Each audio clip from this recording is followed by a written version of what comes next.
యువతను తప్పుదోవ పట్టించే మాదక ద్రవ్యాలు ఎక్కడ ఉన్నా వెలికితీసి వారిపై కఠిన చర్యలు తీసుకుంటామని సీఐ సుబ్బారావు హెచ్చరించారు. ఇక జిల్లా ఎస్పీ హర్షవర్ధన్ రాజు ఆదేశాల మేరకు ప్రకాశం జిల్లా Dornala bus stand centre, Shri Lakshmi Chennakesava Swami temple, రాయవరంలోని రైల్వే స్టేషన్, ఆర్టీసీ బస్టాండ్ వంటి ప్రధాన కేంద్రాలలో తనిఖీలు నిర్వహించారు. గంజాయి, డ్రగ్స్ వంటి వాటి వల్ల యువత తప్పుదోవ పట్టి వారి జీవితాలను నాశనం అవుతున్నాయని సీఐ పేర్కొన్నారు. ఈ తనిఖీల్లో సీఐ సుబ్బారావుతో పాటు సబ్ ఇన్స్పెక్టర్లు సైదుబాబు, అంకమ్మరావు, ఇతర పోలీస్ సిబ్బంది పాల్గొన్నారు.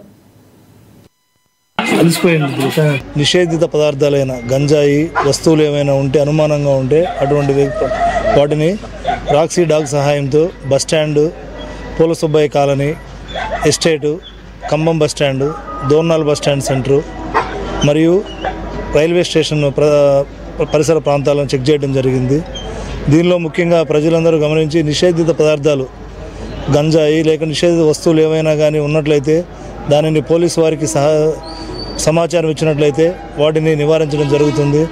దీని అందరూ కూడా దృష్టి పెట్టి ఎవరైనా నిషేధిత పదార్థాలైన గంజాయి, నిషేధిత వస్తువులను ఎవరైనా కానీ రవాణా చేసినా లేకుంటే అమ్మినా కూడా వాళ్ళ మీద చట్టపరంగా కఠిన చర్యలు తీసుకోవడం జరుగుతుంది.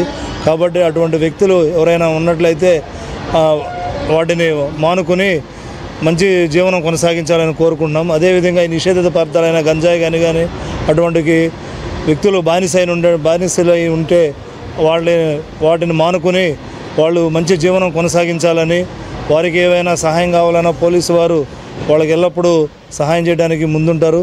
కాబట్టి ఎవరికైనా అటువంటి సమాచారం తెలిసినా కూడా పోలీసులకు తెలియజేస్తే వాళ్ళ యొక్క సమాచారం ఇచ్చిన వ్యక్తుల యొక్క విషయాన్ని కూడా గోప్యంగా ఉంచడం జరుగుతుంది. కాబట్టి ఈ అవకాశాన్ని ప్రజలందరూ కూడా గుర్తు తెచ్చుకుని